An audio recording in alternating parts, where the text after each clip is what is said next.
morning and welcome back to St. Ives. So you can see the water is coming quite substantially since yesterday. So today we are going to be walking further south to a place called Zennor. It is only about 7 miles from here, but there's a lot of elevation changes, so I figured less distance with more elevation. So yeah, I'm gonna walk through town, find somewhere to stop and put on my shoes and sunscreen and all that business, and then we'll get on the trail.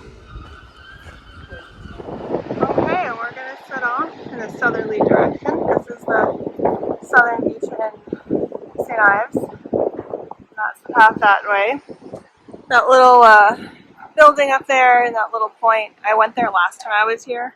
It's kind of pretty, but I don't feel like I need to go again. So, off we go. Random St. Ives in Cornwall is also where one of the Tate galleries is. So it's like a really famous art gallery here in England. I think the other one, like the original, is in London, and then there's this one. Apparently this is an area of outstanding natural beauty. Good to know, good to know.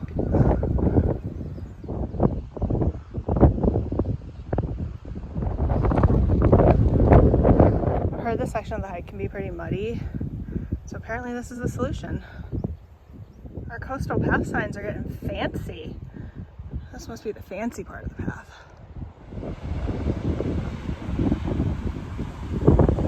So this sign says 4 miles. It's either, the map I've been using is calculated by about 1.5 miles, or this is one of those like up and over mile estimates and not actually the up and down estimate. We shall see. And this is the part where people are referring to as a scramble. Like, there's definitely rocks, but after hiking in the Pacific Northwest, like, not really scramble in my book. Teeny tiny boardwalk. If only this could be the whole path. Apparently this is something called Mary Harvester's Stone Circle.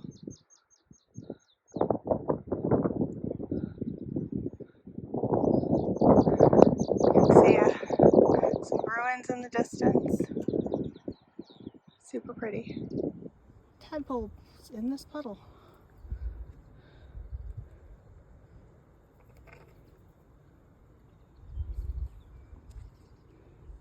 Check out those tadpoles.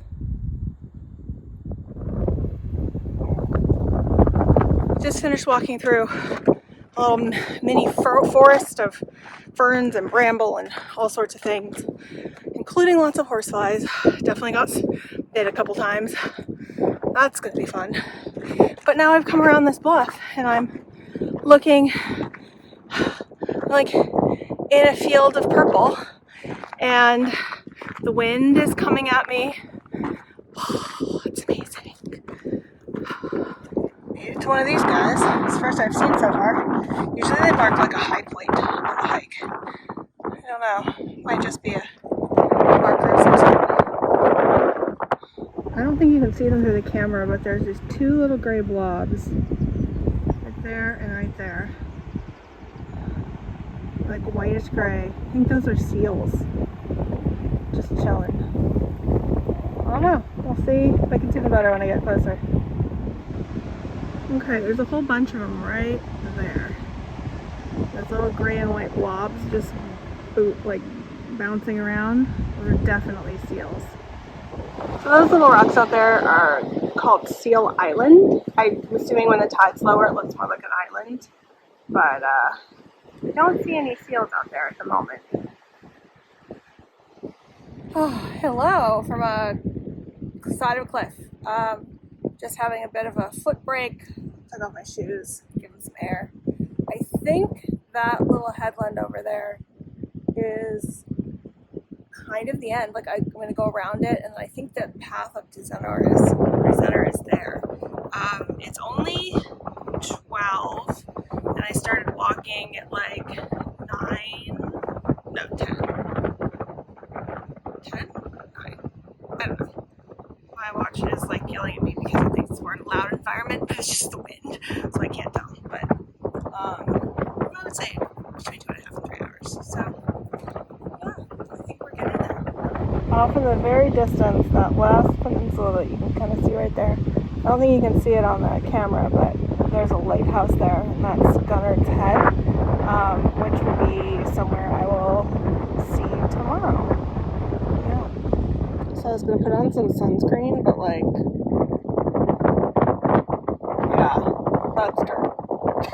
You know, there's a lot of up downs, but they're kind of like different. So usually the up downs, you know, you come down into the big river valleys, and they dip down and then they go back up again on the other side, and that's where your up down is. This is kind of different. It like comes in, and that's kind of like a neutral, and then it dips down around the headland as opposed to going over it.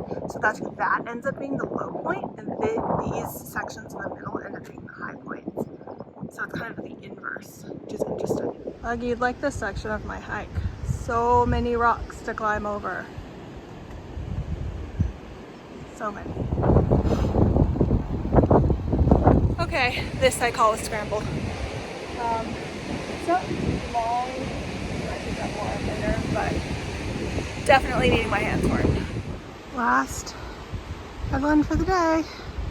Okay, I think that cluster of buildings is Zennor, and then come back out tomorrow and tackle that. Well, I made it from St. Ives, and then tomorrow I'll get to Pendeen. So this is the Tinner's Arms. It's the only place to stay in this teeny little hamlet, and when I was going to walk the whole path, I was considering staying there. So this is basically the town. There's like 7 buildings, and the bus stop is, there's a little triangle here, and the bus stop is on the other side of the triangle. Got ice cream at this place called the Moo Maid Cafe. Don't regret my choices. Hopefully I don't miss the bus. It's good. Still think that's a little artificial tasting, but less than the last one. So I'm gonna go 7.5 out of 10.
Pathway is revealed once the water goes down, and then when the water comes back up again, then it's covered again. So that's when you can walk across. You can even drive across it. You see a little truck. Hello from Penzance.